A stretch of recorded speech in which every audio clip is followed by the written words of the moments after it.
आपके व्यूअर्स को और आपके दर्शकों को जो आपके चैनल से जुड़े हुए हैं सबको क्रांतिकारी जोहार। लगभग हम जब देख रहे थे जैसे जयराम माथुर जहाँ जहाँ केस के मामले आते हैं आप वहाँ नजर आते हैं। आपको तो ये क्या माना जाए कि जयराम माथुर के जितने भी सारे केस वगैरह जो होते हैं वो सारा चीज़ आप ही देखते हैं?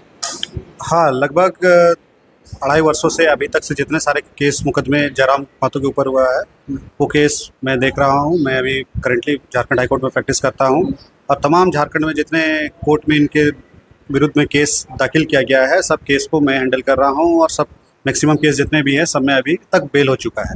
लगभग जितने सारे आप टाइगर जयराम माथुर केस को देखते हैं तो ये केस को देख के क्या कुछ लगता है कि ये वाकई में ये षड्यंत्र के तहत किया जाता है कि जयराम माथुर कहीं ना कहीं ये सब त्रुटियां करती है तभी उसके पास केस होते हैं उस पर? देखिए, ये सब 2 कारण से केस होता है। पहला तो कहीं न कहीं ये लोग आंदोलन करने जाते हैं तो उस धरना प्रदर्शन के दौरान रोड जाम करने के दौरान में केस मुकदमा इन लोग के ऊपर हो जाता है। और दूसरा कारण होता है राजनीतिक षड्यंत्र, जो कि कहीं न कहीं इसको दबाने का कोशिश ताकि इसको झूठे-झूठे मुकदमा में जितने सारे केस फँसाया जाए ताकि ये अपना राजनीतिक जीवन में आगे ना बढ़ पाए, इसीलिए झूठा केस मैक्सिमम किया जाता है। तो जयराम माथुर कहीं ना कहीं झारखंड का हित की बात करते हैं, लोगों का भलाई का बात करते हैं, वो चाहते हैं कि झारखंड एक उज्जवल भविष्य बनाना चाहते हैं। फिर उस पर लोग इतना सारा केस कर रहे हैं तो ये कहाँ तक ये बेहतर भविष्य का कहीं ना कहीं कोई आगे आने वाला दिन में अगर कोई सोचता है कि झारखंड का हम नव निर्माण करें तो ये अगर इस प्रकार के लोग उस पर बिना मतलब केस वगैरह करते रहेंगे तो लोग तो आगे नहीं आएंगे। ठीक है, वो तो समय के अनुसार बताया जा सकता है, लेकिन अगर हम संवैधानिक तरीक़ा से अपनी मांगों को रखेंगे और हमें अपना लड़ाई करेंगे, आंदोलन करेंगे, तो ये केस मुकदमा नहीं होगा, क्योंकि पीसफुल प्रोटेस्ट आपका फंडामेंटल राइट है। अगर आप कहीं पे पीसफुली प्रोटेस्ट करते हैं, कोई भी गलत नियम के विरोध में, कोई भी कंपनी के विरोध में जहाँ पॉल्यूशन हो रहा है या फिर कोई भी कंपनी जहाँ पे डेथ हो रहा तो वहाँ मुआवजा नहीं दे रहा, तो उस समय ये केस मुकदमा नहीं होगा। लेकिन ज़्यादातर इन लोगों के ऊपर में सारा चीज़ पीसफुली प्रोटेस्ट कंप्लीट हो जाता है और उसके बाद में केस होता है। और आपका क्वेश्चन था कि अगर इस तरह का केस हो रहा तो आम आदमी जाएंगे कि नहीं लोग साथ में।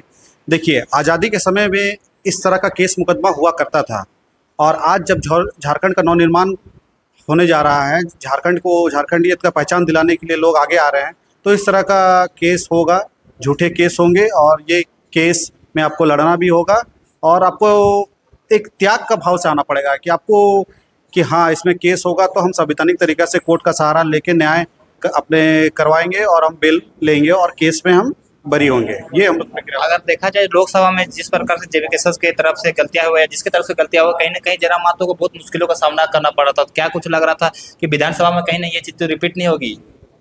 नहीं नहीं, केस के लेके जो अभी तक कुछ केस का बेल नहीं ली थे जिसके कारण बहुत ज्यादा मुश्किल होता, विधानसभा में तो ये रिपीट नहीं होना चाहिए। देखिए, लोकसभा चुनाव के दरमियान में जितने सारे केसेस इनके विरोध में हम लोग को जो जानकारी थी, मुझे जो जानकारी थी, उस सब केस में हम लोग बेल ले चुके थे। लेकिन एक केस जो नगड़ी का केस था, नगड़ी केस में किसी को जानकारी नहीं था कि वो वहाँ पे कोई केस हुआ है इनके विरुद्ध में और ये बहुत पुराना केस था, 2022 का केस था और अचानक से पुलिस इसमें वारंट भी उसी समय लगभग 2022 के आसपास में वारंट भी निकल गया था, लेकिन वो वारंट को दबा के रख दिया गया था और वारंट को एग्जीक्यूट नहीं करा रहा था। कम से कम ये लोग 1400 सभाएँ कर चुके थे, लेकिन कहीं पे भी पुलिस ने कहीं पे इसको अरेस्ट करने का कोई प्रयास नहीं किया था। लेकिन एक राजनीतिक षड्यंत्र बोलिए या फिर और कोई चीज़ का दबाव बोलिए, उन लोगों ने एक सही समय मौका पाकर लोकसभा जिस दिन इलेक्शन का नॉमिनेशन हम लोग करने जा रहे थे तो उस दिन आके इसको अरेस्ट करने का एक साधन ढूंढा। हालांकि हम लोगों ने रिक्वेस्ट किया कि ठीक है, आप पीआर बॉन्ड पे छोड़ दीजिए और आपके हम लोग इन्वेस्टिगेशन में कोऑपरेट करेंगे या तो हमें समय दीजिए कि हम बेल ले लेंगे। और फाइनली झारखंड हाई कोर्ट के द्वारा इन्हें नगड़ी केस में बेल मिल चुका है। अभी इसमें कोई दिक्कत नहीं आने वाली है। और विधानसभा में क्या कुछ तैयारियां हैं? बाकी इसकी जो प्रीवियस जो केस है वो सारा क्लियर हो चुका है कि अभी कुछ केस बाकी है ताकि विधानसभा में कहीं ना कहीं फिर वो लोकसभा वाला काम कांड रिपीट ना हो जाए? देखिए, मैक्सिमम केसेस में जितने भी हम लोग को जानकारी के अनुसार में सब में बेल हो चुका है। अभी कोई तकलीफ का या दिक्कत का कोई बात नहीं है। हाँ, अगर कोई नया केसेस हुए हैं जिनकी जानकारी नहीं है तो वो जानकारी हमें उपलब्ध करा दिया है। हम अभी समय रहते हुए हम उस पर बेल ले लेंगे। आप जयराम दादा के केसों को बारीकियों से देखते तो क्या कुछ लगता है अभी तक कितने केस जयराम माथुर के ऊपर लग चुके हैं? देखिए, जयराम माथुर के ऊपर अनेकों 1 दर्जन से ऊपर केस इनके ऊपर लग चुके हैं और सब केस में इन्होंने बेल ले लिया है। बिल ले लिए। तो आप जैसे झारखंड से ही रहते हैं तो ये झारखंड में कहीं ना कहीं अभी कुछ दिन पहले देखा जाए उत्पाद सिपाही के लेके भी अभी बात कर रहे थे, जिक्र कर रहे थे, तो यहाँ के लोगों को अक्सर कोर्ट कचहरी के केस में फंसा दिया जाता है, नियोजन नीति हो चाहे किसी भी चीज़ को लेके। तो क्या लगता है ये सब मामला कोर्ट में जब जाता है तो ये कोर्ट में कहीं न कहीं दिन ब दिन और ज़्यादा लॉन्ग प्रोसेसर में फँस जाता है, तो इसमें लोग कहीं न कहीं यहाँ के लड़कों को परेशानी होती है। तो इसमें क्या कहाँ यहाँ जो सरकार की गलतियाँ रहती है या कोर्ट जानबूझ के डेट डेट को आगे बढ़वाते हैं? देखिए, जितने भी सारी यहाँ पे वैकेंसी निकलती है, कुछ न कुछ त्रुटियाँ रहती है।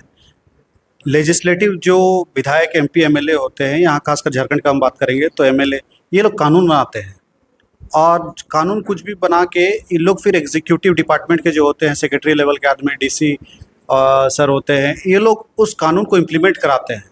तो किसी भी तरह का एडवर्टीज़मेंट निकलता है तो एग्जीक्यूटिव डिपार्टमेंट इस एडवर्टीज़मेंट को फ्लरिश करके आगे लोगों को बता के अपना एडवर्टीज़मेंट को जारी करते हैं, लेकिन कहीं न कहीं त्रुटियाँ छोड़ देते हैं, जिस कारण लोगों का फंडामेंटल राइट्स अगर वॉयलेट होता है तो लोग न्यायालय आते हैं और उस एडवर्टीज़मेंट को चैलेंज करते हैं, और न्यायालय के द्वारा अगर उस एडवर्टीज़मेंट को गलत पाया जाता है तो उसको तुरंत स्टे या फिर उसको निरस्त कर दिया जाता है। इसीलिए मैक्सिमम जितने भी यहाँ पे पॉलिसीज़ या फिर कोई भी कानून बन रहे, कुछ ना कुछ त्रुटि हो रहे, ताकि और हर चीज़ में कोई ना कोई जो पढ़े लिखे आदमी लोग, जिसको जानकारी होता है, जिसको लगता है कि मेरा फंडामेंटल राइट्स वॉयलेट हो रहा है, तो लोग न्यायालय का शरण लेते हैं और न्यायालय से उन्हें न्याय मिलती है।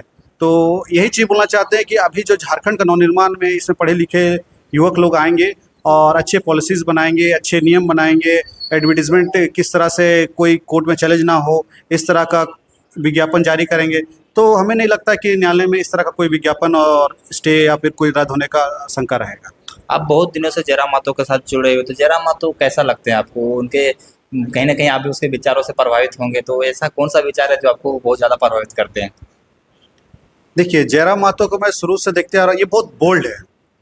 ये जो बोलते हैं ओपन बोलते हैं, ये लोगों के बीच में बोलते हैं, कहीं पे कोई आपको इंटरनल बात या कुछ छिपाने वाला बात इनमें नहीं है। अगर आप सवाल पूछेंगे तो ये पूरा झारखंड को बता देंगे कि आप क्या करना चाहते हैं विधायक बन के, आप संसद क्यों चुनाव लड़े थे। ये सारा चीज़ उन्होंने बारीकी से लोगों को समझाया, बताया कि हम झारखंड में एक न्यू पॉलिटिक्स करने आए हैं, क्योंकि हम लोगों ने देख लिया तकरीबन 24 साल बीत जाने के बावजूद भी हमारा झारखंड तो हमें मिल गया, लेकिन हमें झारखंड की पहचान नहीं मिली, झारखंड को अभी तक परिभाषा नहीं कर पाया।